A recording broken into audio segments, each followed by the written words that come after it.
자, 지금부터 온전케 된 하나님의 사람 디모데학교 좌담회를 시작하도록 하겠습니다.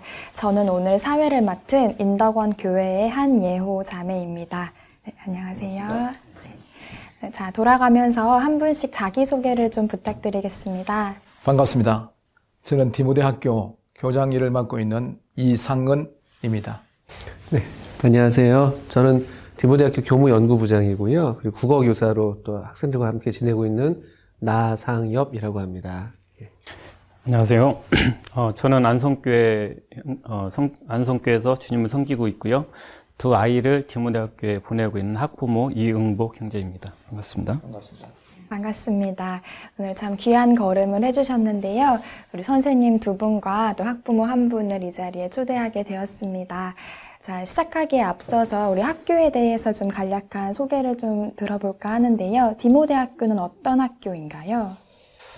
예, 우리 디모데 학교 소개 드리기 전에 그 전국 지역교회에서 우리 디모데 학교를 위해서 기도해 주시고 또 이렇게 후원해 주신 여러 성도님들께 진심으로 감사를 드립니다.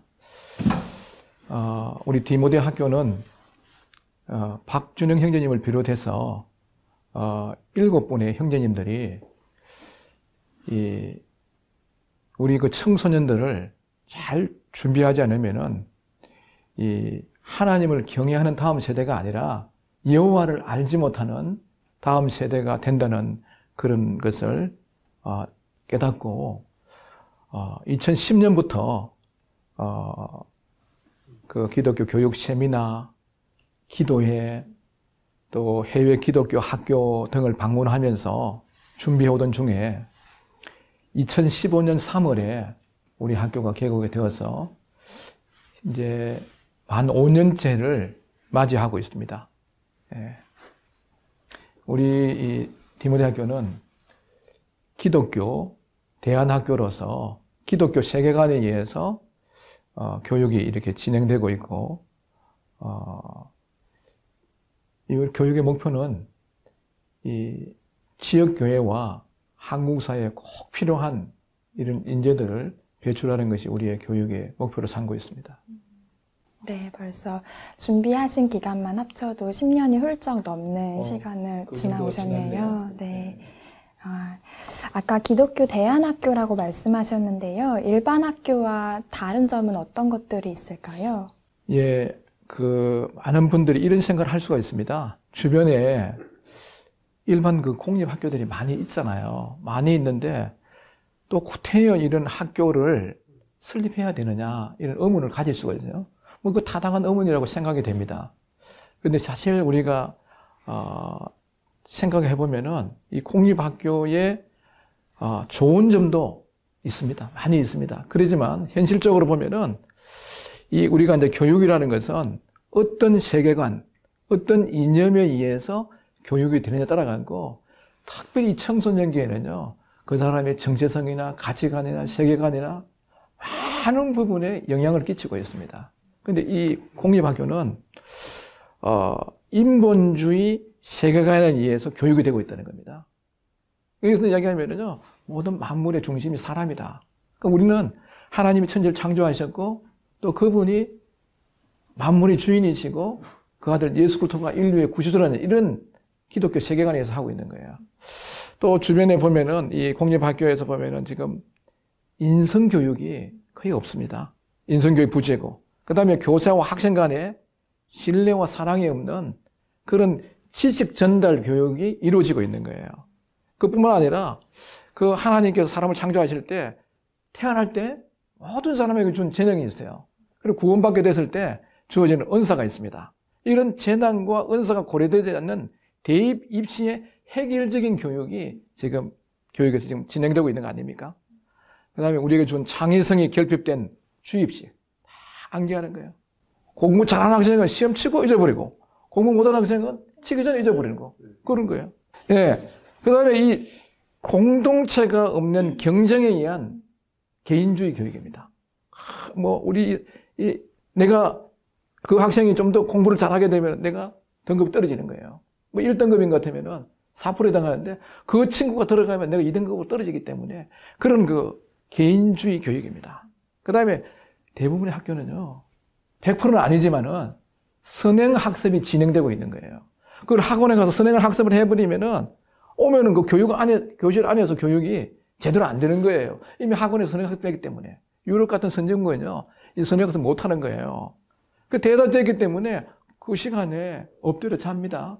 지금 고등학교, 일반 고등학교, 다는 아니지만 상당수의 고등학교는요, 엎드려 자는 학생들이 많이 있어요. 깨우지도 않아요. 그 다음에 이 학교 안에 세속화된 문화들이 너무 많이 들어와 있는 거예요. 뭐 스마트폰, 욕, 게임, 연애, 화장, 담배.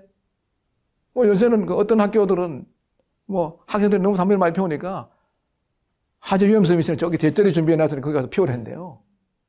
나도 그거 믿어지지 않았어. 근데 실제로 맞아요. 예? 그 다음에 뭐 화장하는 건 일반 뭐 학생들, 대다수 여학생들 다 그래요. 그 다음에 이 물질적이고 보이는 국한된 이런 세계에 국한된 교육만 시키고 있다는 겁니다. 우리 교육은 현재 살아가면서도 준비되지만은 보이는 건 잠깐이고 보이지 않는 영원한 세계 있잖아요.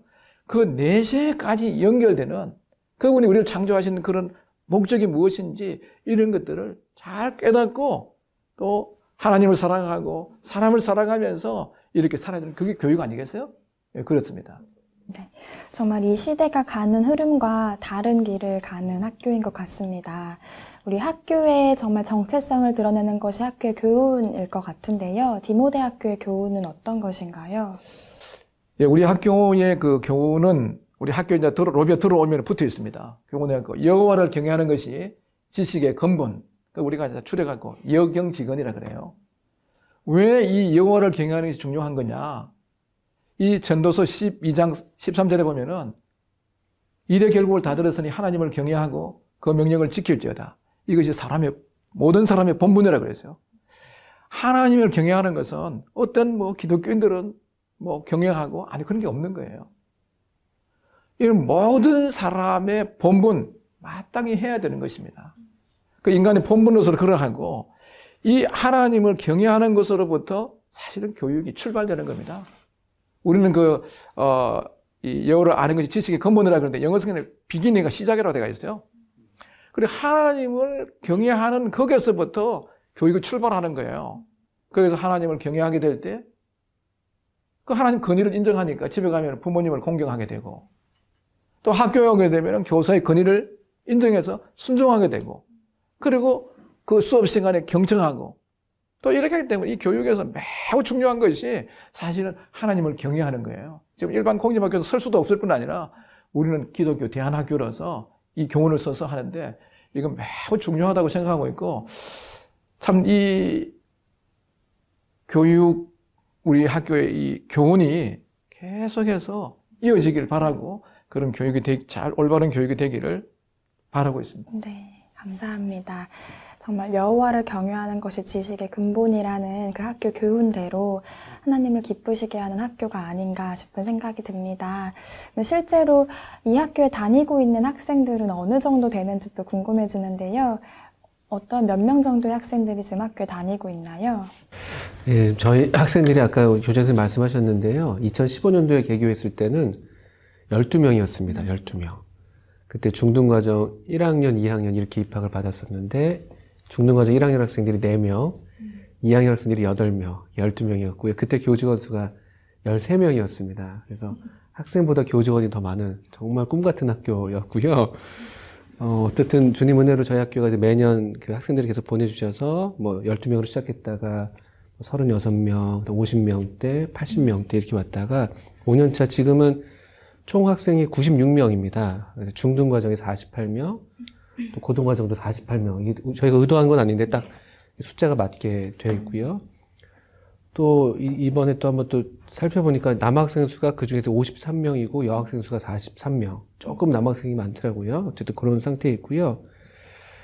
지역교회들을 또 보니까 한번 다 세봤습니다. 37개 교회에서 학생들이 좀 오고 있습니다.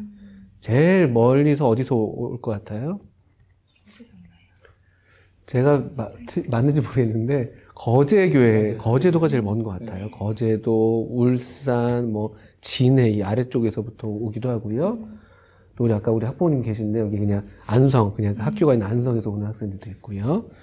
이렇게 37개 교회에서 지금 현재 96명의 학생들, 그리고 선생님들 다니시는 교회까지 합쳐보면 한 40여 개 교회가 이렇게 함께하고 있는 그런 교육 공동체라고 말씀드릴 수 있겠습니다. 네. 정말 많은 교회에서도 많은 학생들이 왕복 10시간이 가까이 되는 그 거리를 마다하고 오고 있네요. 놀라운 사실인 것 같습니다. 지금 이 자리에 사실 또 특별한 분이 계신데요. 이 믿음의 학교에 정말 믿음으로 두 아이를 보내고 계신 분이 계십니다. 우리 이응복 형제님께서 학교를 보내게 된 또 특별한 이유가 있으신지 좀 말씀을 해주시면 좋겠습니다.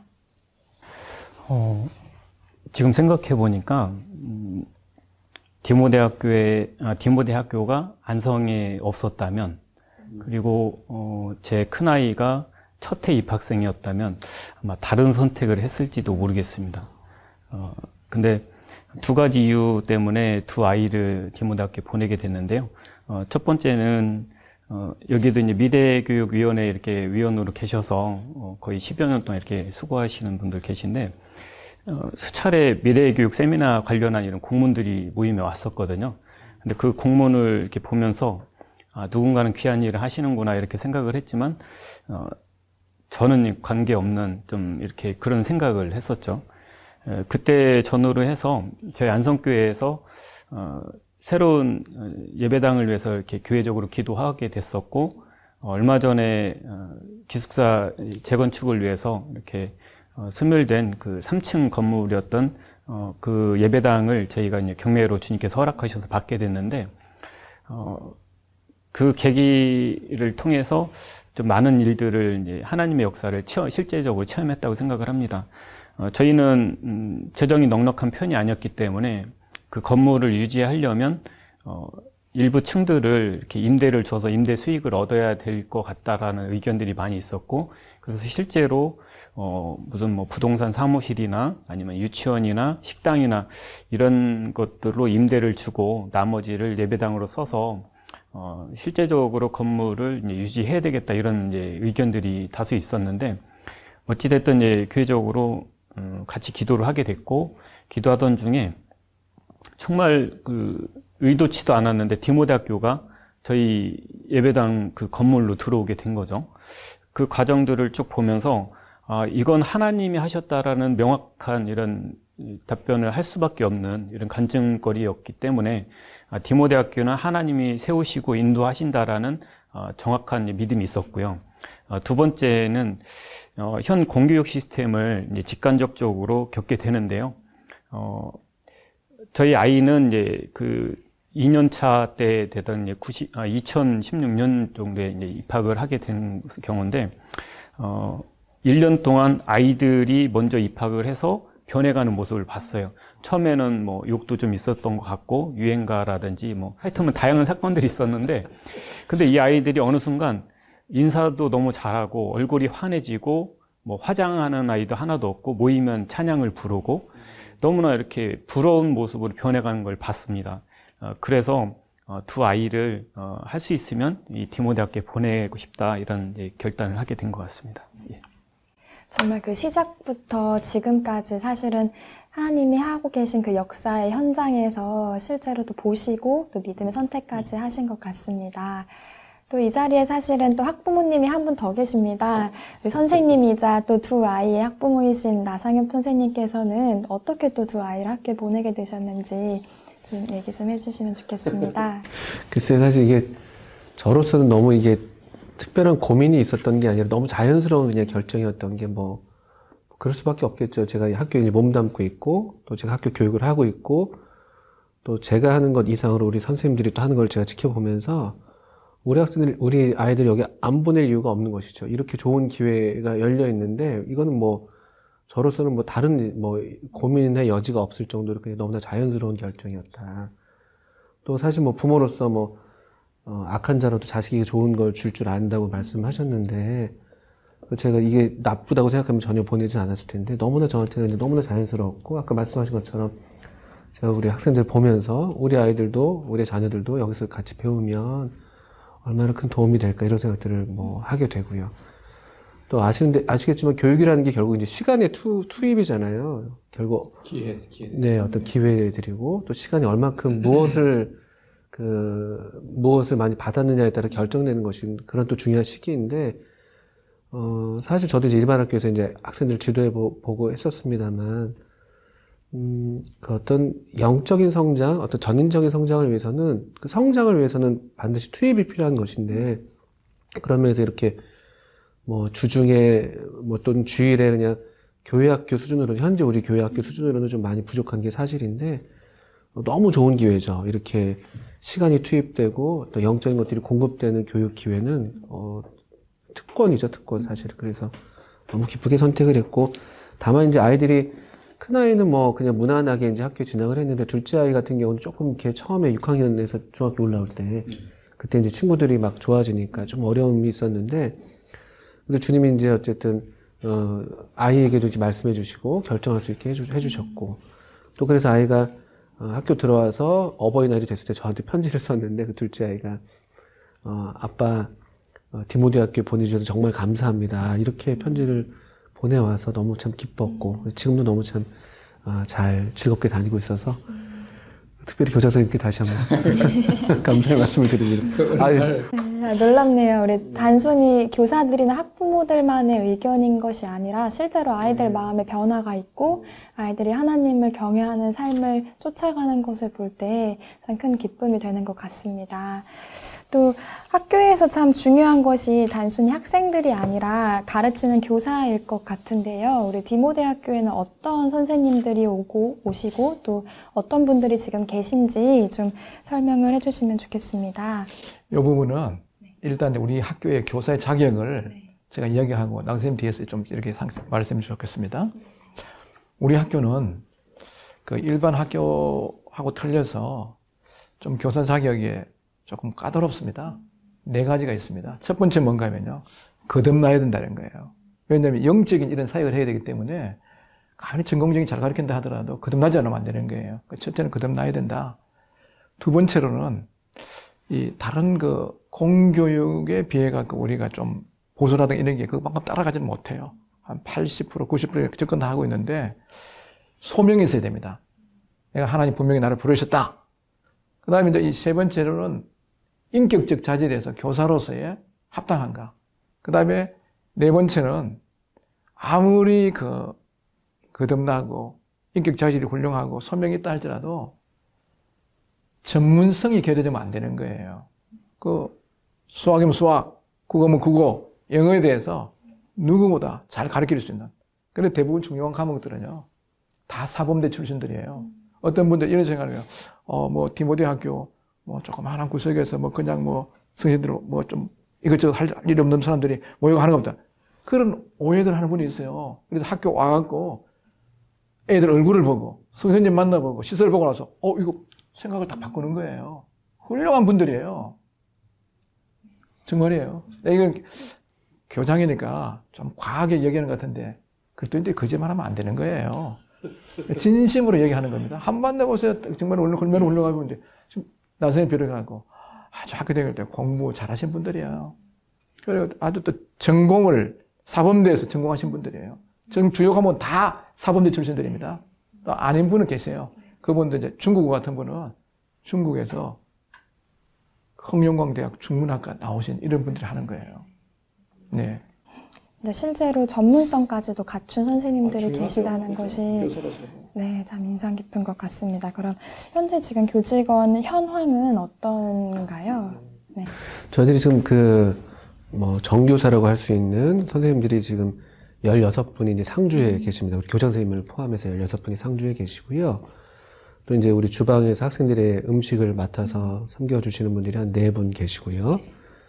그리고 이제 시간을 따라서 외부에서 들어와 주는 시간 강사분들을 보니까 9분이 계십니다. 그래서 지금도 수를 다 헤아려 보니까 29분이 계시더라고요.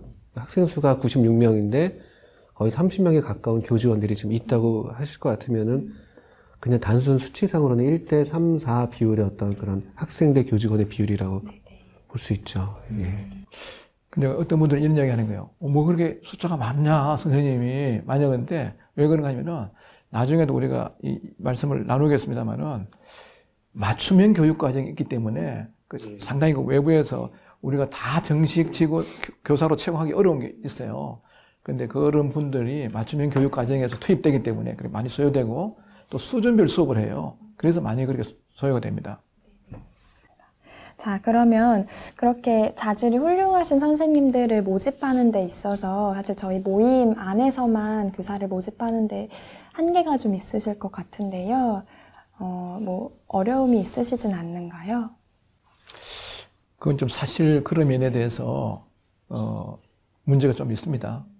현재는 뭐 크게 문제가 되지 않고 있습니다만은 이 교육이라는 것은 뭐 현재만 중요한 게 미래도 계속해서 지속해야 되기 때문에 세월이 흘러가면 나이가 들잖아요. 퇴직하게 되고 이러면은 그런 부분에 염려되는 게 있어요. 일반 공립학교 같으면은 사범대나 교육대가 있어가지고 이렇게 인원을 보충시키고 준비하는데 우리는 그런 면에서 없기 때문에 이제 저희들이 학교에서 뭐 학교를 지금 학사를 건축하고 기숙사가 이제 완공이 곧 됩니다. 이런 과정들을 끝나고 나면은 그런 미래에 대해 갖고 전청이라든가, 제가 가끔 전청에 가요. 근데 가서 이제 이런 교사가 필요하다. 이런 것들을 홍보도 하고, 이렇게 해서 그 미래 교육에 뜻이 있는 이런 청년들에게 도전을 주고, 사범대로 이렇게 많이 갈 수 있도록 이렇게 권장을 해서, 계속해서 우리 이 디모데 학교, 하나님 꿈꾸시는 이런 학교를 하려고 그러면 결국 교사가 학교예요. 시설도 우리가 중요합니다. 그렇지만 더 중요한 거는 어떤 교사가 그 학교에 있느냐 따라가고 그 학교가 변하는 거예요. 그래서 우리가 또 사범대까지 세워서 할 수는 없습니다.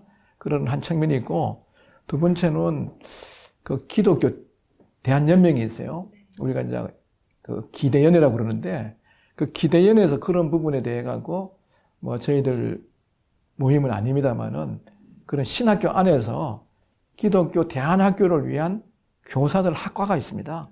그런 학과에 이제 우리 모임의 청년들에도 가게 되면은 그 많은 부분들을 배워가고 미래 준비시키는 그런 부분에서 도움이 될 거다 이렇게 생각이 됩니다. 예.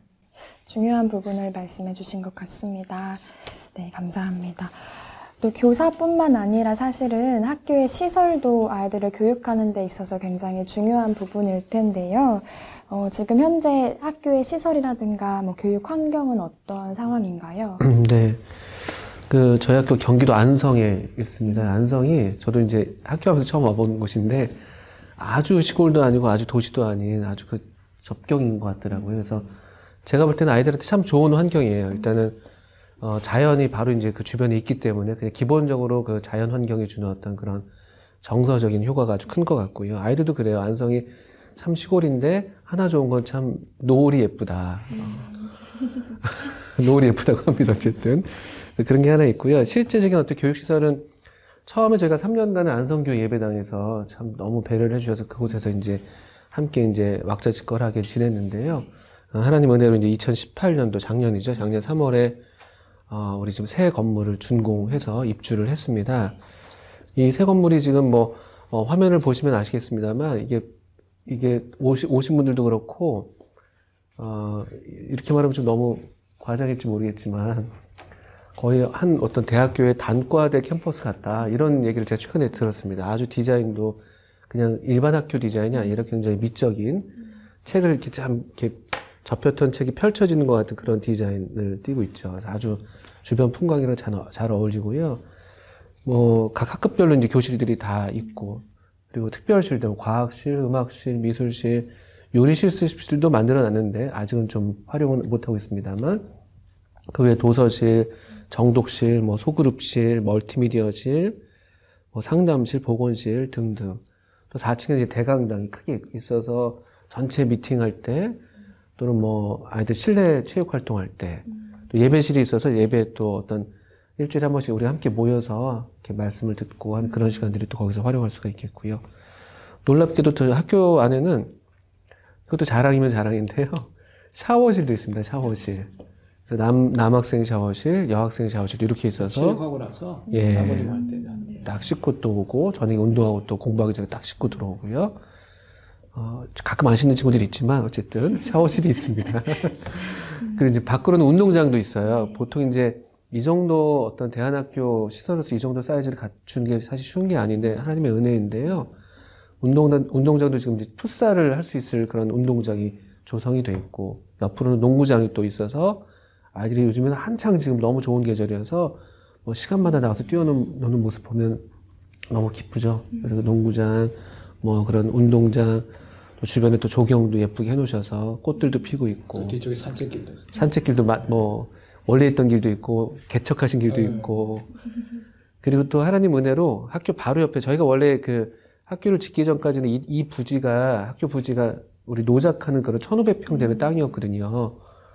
그래서 엄청 많은 농사를 지었었는데 학교 지으면서 노작을 못할까 싶었는데 또 바로 학교 옆에 이제 땅 하나 한 500평 되는 땅이죠. 그것을 또 땅 주인이 그냥 우리 학교에 무상 임대를 해줘서 또 아이들이 노작을 또 해서 우리 교장 선생님께서 항상 신경을 많이 쓰시고 계시죠. 감사합니다. 네. 너무 제가 볼 때 이런 환경이 참 쉽지 않은데 너무 그 지역적으로도 참 알맞는 곳이고 건물들이 이렇게 좋은 건물을 지어서 너무 감사가 되고 뭐 그렇습니다. 네, 말씀만 들어도 참 안성의 노을이 이렇게 그려지고 아이들이 즐겁게 뛰노는 장면이 상상이 되는 것 같아요. 조금 더 내가 추가를 하면은 네네. 그 단층 평수가 네. 250평이에요. 그러니까 이제 그 4층이니까 그 1000평이에요. 우리 디모데 학교 이야기만 듣고 학교 오보지 않은 분들이 처음 와서 가라서 뭐 조그마한 데 얻어가고 하고 있는 줄 알았는데 보니까 조금 전에 말씀한 대로 그걸 보고 나서 시설도 보고 나서 너무 주님께 감사해요. 우리 모임 안에 이런 학교가 있다 이런 게 그냥 들어오면은 그 가정적으로 꾸미기 좀 우리가 기숙형이기 때문에 들어오면 로비가 이렇게 돼가 있어요. 그럼 가정적인 분위기를 주고 그 식당을 소개를 안 했는데 식당이 다 이렇게 합하게 되면은 120명이 동시에 식사를 할 수가 있습니다. 그리고 시설은 300명을 한 번에 요리해가 낼 수 있는 그 요리 시설들 다 갖춰 놨어요. 예.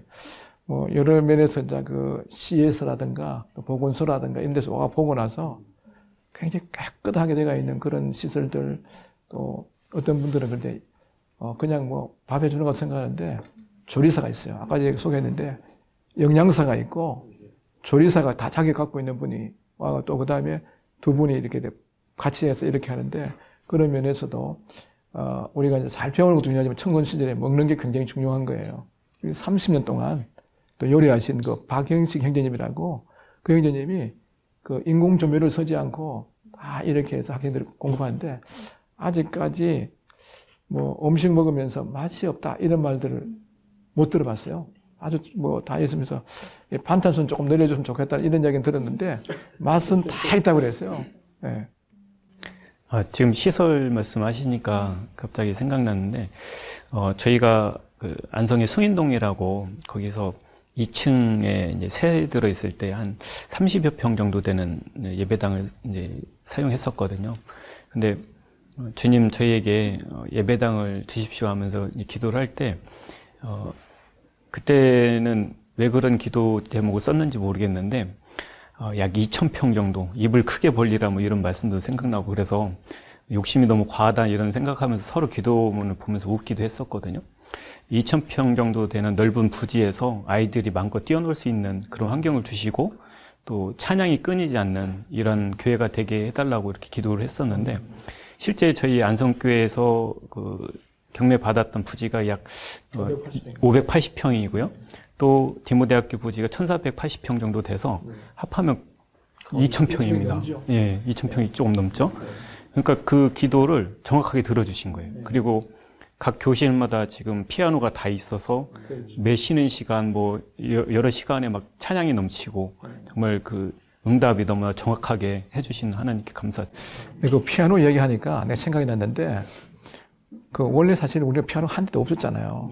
시작할 때 없었는데 그 안성교회에 보니까 이제 그 지하실이 못 갖고 내려가갖고 둔 피아노가 있어요. 그래갖고 그 피아노 한 대가 있었습니다. 그때 애들이 뭐 12명 왔죠?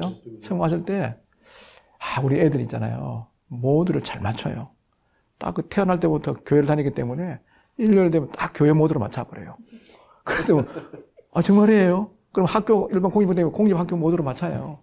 그래갖고 애들이 K-팝을 잘 불러요. 이게 근데 어떤 애들은요 스마트폰 안에 K-팝이 300곡, 400곡 들어있어. 그 뭐 학교에서 교회에서 가질 때 찬양 잘 부르고 하지만요. 학교에서도 좀 사람이 마음에 있는 것을 입으로 말하게 되잖아요. 산행하고 되면은 조금 찬송 부르다가 그 다음부터는 막 유행어가 막 나오는 거예요. 야, 이 애들 좀 물을 좀 빼야 되는데 그래. 그 찬양을 막 그 피아노를 갖고 끌어 올려갖고 우리가 처음 시작할 때 그 힘들어가 2층으로 올린 거예요. 찬양 참 많이 불렀어요. 많이 불렀는데 애들 이제 한 6개월 지나고 나니까 애들 그 마음에 들어있는 찬양들을 너무 많이 불러요. 근데 어느 날 누가 전화가 왔어요. 지금 집에 피아노 한 대 있는데 그 학교에서 쓰면 안 되냐 그러더라고. 아니, 그 집에 쓰시죠. 이렇게 이야기를 하니까, 아니, 학교에 보내고 싶대요.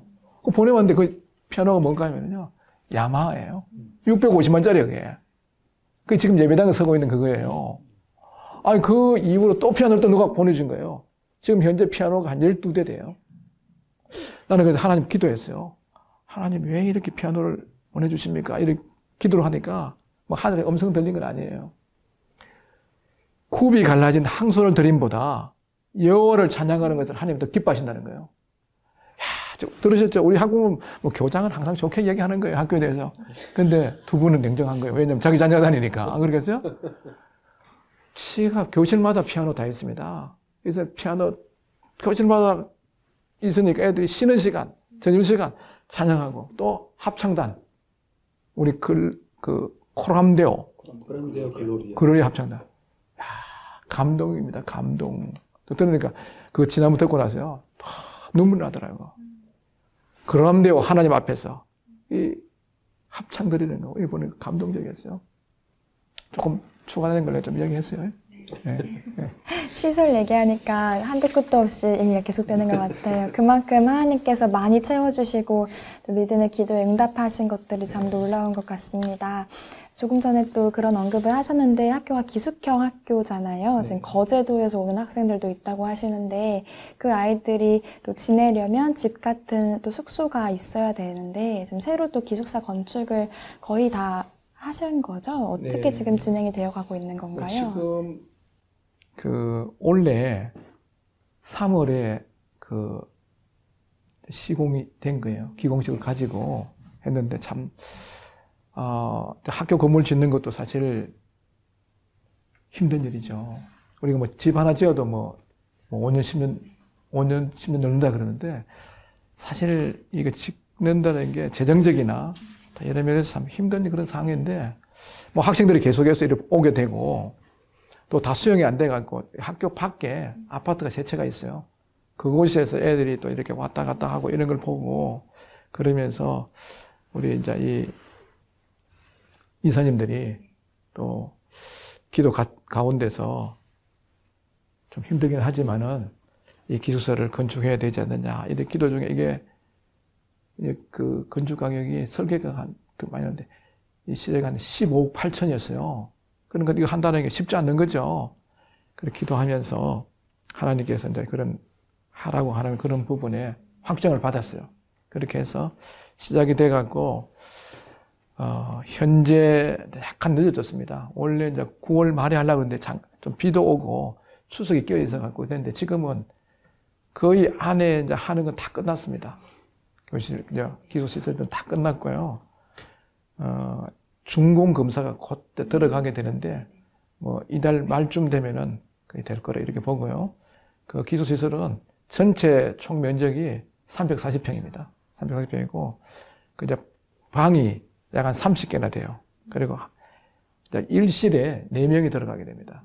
그렇게 해서 전체 수용할 수 있는 거는 120명까지 수용할 수 있도록 이렇게 이제 시설을 만들어진 겁니다. 예. 그럼 혹시 기숙사 생활을 하는 대부분의 학생들이 있겠지만 기숙사 생활을 하지 않고 집에서 통학하는 경우도 있나요? 뭐 그런 경우가 바로 이제 나 선생님 같은 경우인데 사실은 이 중동 과정은요. 우리가 아무리 그 학교에서 좋은 커리큘럼을 가지고 가르친다 하더라도 부모님만큼은 안 되는 거예요. 그래서 저희들은 최선은 아닌 거예요. 제일 좋은 거는 부모님이 자기 자녀를 가르치는 그 책임, 1차적 책임이 부모님에게 있는 겁니다. 그러나 이런 게 이제 맞벌이 부부를 하게 되고 여러 가지 바쁜 이런 시대이기 때문에 우리가 이제 학교에서 이제 하지만 저희들이 원하는 것은 가능하면은 뭐 안성으로 그 이사를 오시갖고 우리 여기 지금 안 오신다면 학부모 회장님은 그 교육 때문에 두 자녀 교육 때문에 그 의왕이죠? 의왕에서 안성으로 이사를 오셨어요. 그런 그 가정 또 우리 나선생님 그 가까이 사시잖아요. 그런 가정은 가능하면은 학교에 있지 말고 자녀를 집에서 부모 같은 시간을 보내기 위해서 가까이 있는 분, 이런 분들이 한해서 그렇고 자기가 혼자서 뭐 자취를 한다 이런 건 안 됩니다. 그러지 않는 부모가 확실히 케어할 수 있는 그런 가정이라면은 저희들은 뭐 좀 환영하죠. 예, 예. 그럼 그렇게 많지 않죠. 지금 한 몇 명 됩니까? 한 4명, 4명 정도 되죠. 예, 예, 그렇습니다. 집에서 통학도 가능하지만 또 학교에서도 집에 버금가는 수준 이상으로 사실 수용이 가능한 상황인 거네요. 기숙사 시설이. 네. 또 시설도 그렇고 또 교사들도 그렇고 다 좋은 환경 속에 있지만 실제로 이 아이들이 이런 환경에서 어떻게 지내고 있는지가 또 더 궁금해지는데요. 아이들이 하루 일과를 어떻게 보내고 있나요? 그 아이들 하루 일과를 생각하면 참 정말 대단하다 싶은 생각이 좀 들긴 하는데요. 아침에 우리 몇 시에 보통 기상들 하시는지 모르겠어요. 물론 어른들 출근하시려면 일찍 기상하셔야겠지만 우리 학생들 6시 반에 일단 기상을 합니다. 이 쉬운 게 아니죠. 지금 요즘에 더 늦게도 이제. 어디는 시간이죠? 예, 지금 뭐 밤에는, 겨울엔 더 껌껌하고요. 6시 반에 기상을 하고요. 또 기상해서 그냥 바로 그냥 밥 먹는 게 아니라 놀랍게도 아침마다 체력 단련을 합니다. 운동을 하죠. 20분 정도. 예, 강당에 다 모여서, 거의 전문 그 트레이너에 버금가는 그런 선생님께서 아침마다 아이들의 체력 단련을 위해서 이제 여러 다양한 근력 운동, 등을 이렇게 실시를 해주셔서 기초 체력을 일단은 만들어 주고 계시죠. 그런 다음에 이제 아침 식사를 하고요. 식사 후에 이제 학생들은 등교 준비를 하고 한 7시 50분까지 교실에 다 들어와서 한번 7시 55분부터 8시 40분까지 이제 큐티와 통독, 조회 이렇게 합니다. 그래서 매일 아침마다 이제 큐티를 이렇게 하는 것이죠. 그리고 이제 8시 50분부터 한번 우리 생각해 보세요. 이런 일과를 보내신다고 생각해 보시면 이게 쉬운 게 아닌데 아이들이 정말 너무 훌륭하게 잘해주고 있는데 8시 50분부터는 이제 우리 일과 보통 교과 시간들을 쭉 진행을 하는데 아무래도 기숙사 생활하고 좀 이렇게 좀 이런 규격에 맞는 생활을 하다 보니까 좀 쉬는 시간들이 많이 필요하기 때문에 저희 학교의 큰 특징이 똑같이 일과를 진행하는데요. 파격적인 점심시간이 있습니다. 점심시간 학교 다니실 때 얼마나 보내셨어요? 점심시간? 들어봤자 1시간. 1시간도 많은 것이죠. 보통 50분 뭐 이렇게 하는데요. 저희 학교가 여러 이런 어떤 지금 시간들을 오면서 우리 아이들을 위해서 점심시간 70분, 뭐 75분까지죠. 그 사이 시간까지 75분입니다. 그래서 이 시간에 아주 길게 이제 시간을 잡아서 이때 또 아이들이 그런 좀 이렇게 야외로 나가서 또 활동도 하고 쉬고 이런 어떤 시간들을 중간에 한번 가져주고요. 또 오후에는 이렇게 또 일과를 쭉 보냈는데 뭐 청소 시간 다 포함해서 저녁 먹을 때까지 쭉 일과가 진행돼요. 사실 좀 길죠. 그래서 그렇지만 또 매일 그 어떤 교과 시간은 보통 한 4시간에서 6시간 정도 진행되고 나머지 시간들은 이 맞춤형이라고 해서 뭐 여러 동아리 활동을 포함한 또 학생 주도형의 어떤 학생 개설 과목들 또 어떤 수준에 맞는 그런 과목들을 또 진행해서 조금 긴 하루 일과지만 그 안에 또 다양하게 활동하면서 리프레시도 되고 또 그렇게 마땅히 배울 것들을 배우는 그런 일과가 되고요. 저녁 식사 후에는 7시 10분부터는 이제 매일 최소한 2시간 이상씩은 자기주도 학습 시간들이 있습니다. 그렇게 하고 중등부 과정의 학생들은 9시 40분에 이제 다시 기숙사로 들어가서 취침 준비하고 점호하고 그래서 한 10시 반 전후로 이제 취침을 하게 되죠. 하루에 그러면 잠은 마지막. 네, 참 취침 전에 또 방별로 모여서 매일 그날의 잠언을 같이 읽고 또 잠언을 통해서 교훈받은 것 돌아보고. 예, 또 잠언을 통해서 하루를 비춰보고 또 서로 나누고 같이 기도하고 그런 아주 알찬 시간이죠. 예. 정말 빈틈없이 꽉꽉 채워진 하루를 예. 보내고 있네요.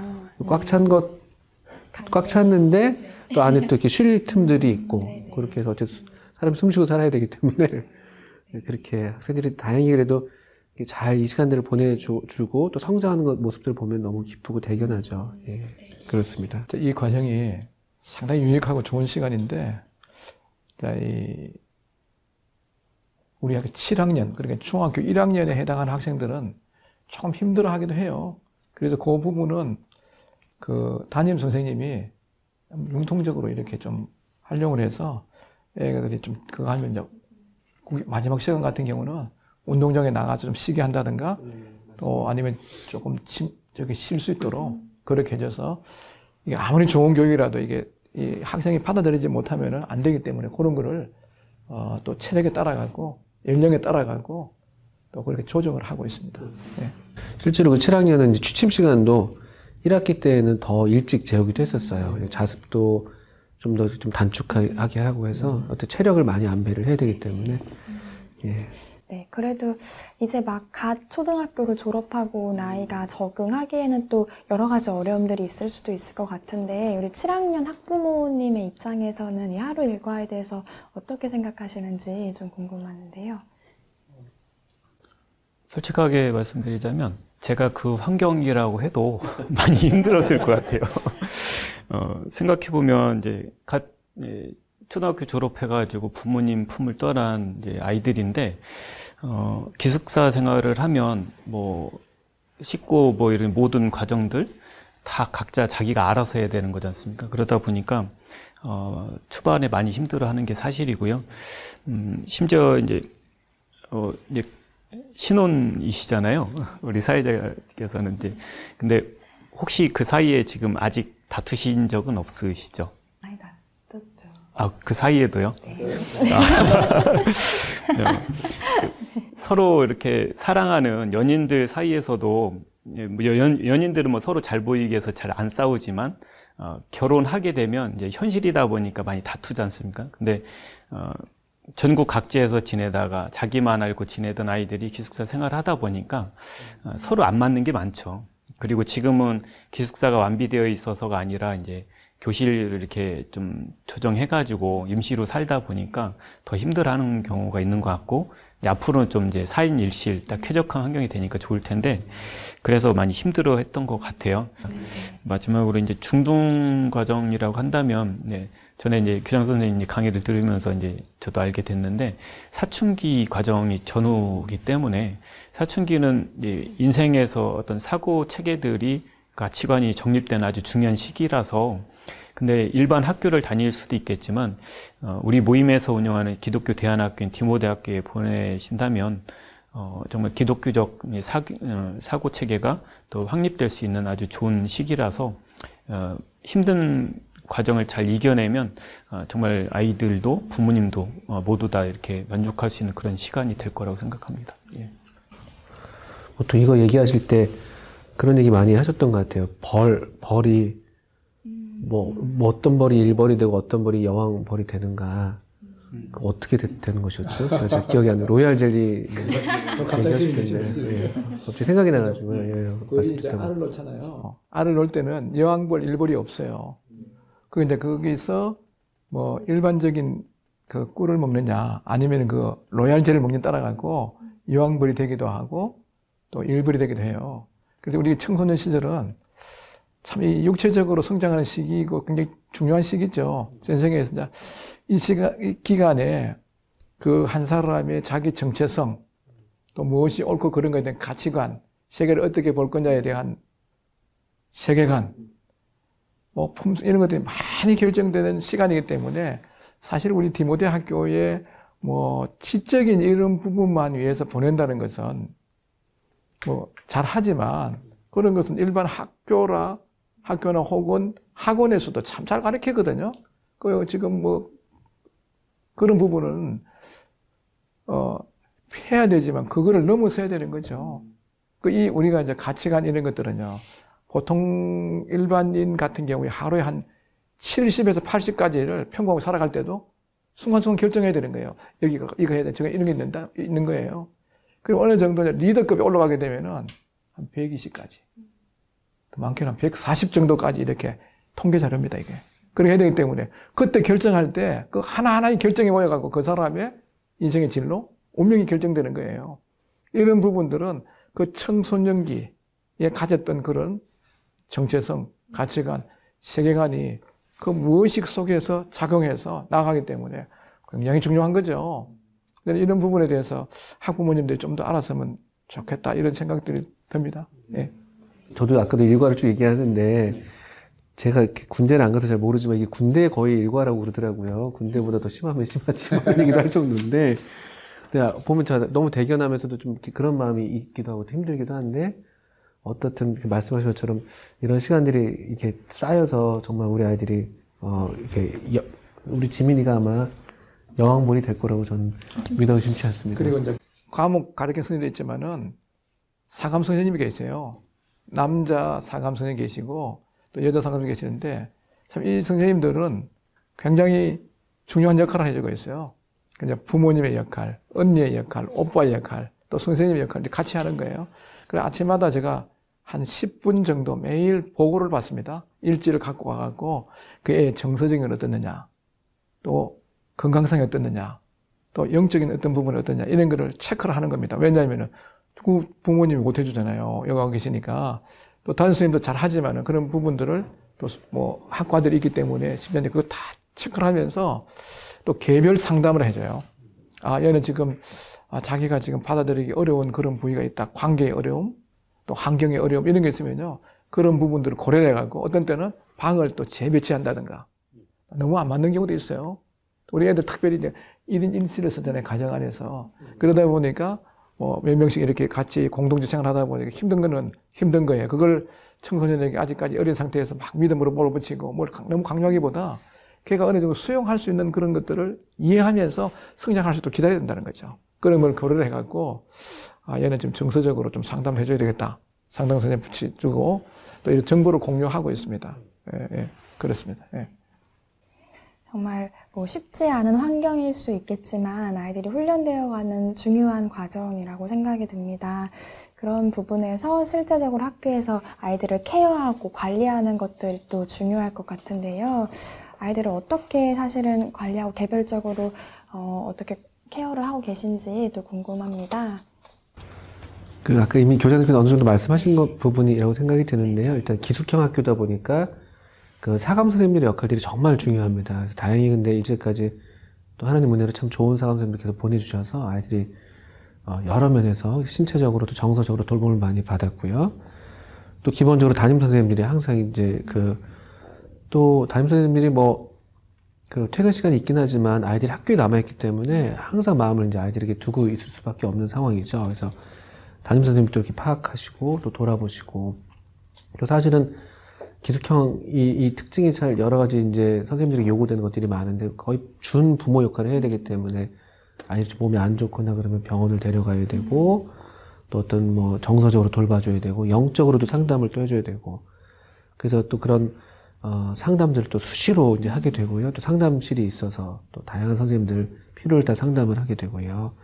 또 교장 선생님께서 총괄적으로 교장 선생님이 여러 부분들을 신경을 많이 쓰시지만 어쨌든 항상 학생들 한 명 한 명을 이제 기억하시고 또 저희들이 늘 말씀하시는 것이 아이들 이름을 한 명씩 불러가면서 꼭 기도하는 것. 사실 또 우리가 이제 이런 식으로 이제 돌보고는 있는데 여러 이제 교사들이 협력 체제로 돌보고 있는데 저희들 마음 가운데 한 가지 이제 솔직한 마음은 우리가 다 할 수 없다.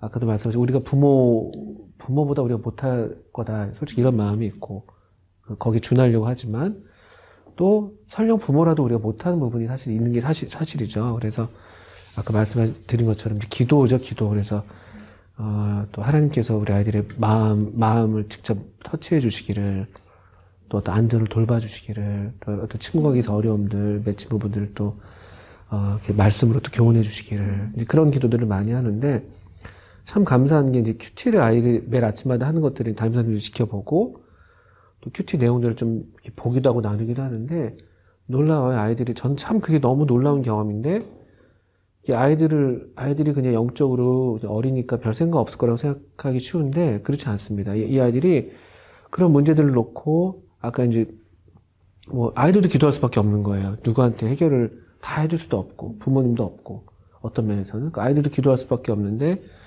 때에 맞게 딱 그렇게 자기들이 하나님 말씀으로 교훈을 받고 변화되고 성령님이 타치하고 예, 그런 것들이 참 놀랍다. 참 저희가 그래서 최선을 다한다고는 하지만 우리가 할 수 없는 게 너무 많다는 걸 인정은 하고요. 또 그리고 성령께서 또 정말 돌봐주시기를 간절히 기도하죠. 요즘에 뭐 벌써 몇 년 됐죠. 요괴벳의 노래처럼 우리 아들이 참 부모님이 또 참 선생님이 누구인가 우리에게 맡겨진 책임을 우리가 다 하지만 그러나 정말 참 부모이신 주님께 또 정말 참 선생님이신 성령님께 의지하는 그런 마음들을 우리가 갖고 있습니다. 예. 부모님이 함께 하시진 못하지만 또 부모와 교사가 함께 공동체로 기도하고 힘쓰시면서 아이들을 돌보고 계신 것 같습니다. 부모님들이 또 따로 기도하시는 게 있다고 제가 들었었는데 혹시 그 부분에 대해서 또 설명을 좀 해주시겠어요?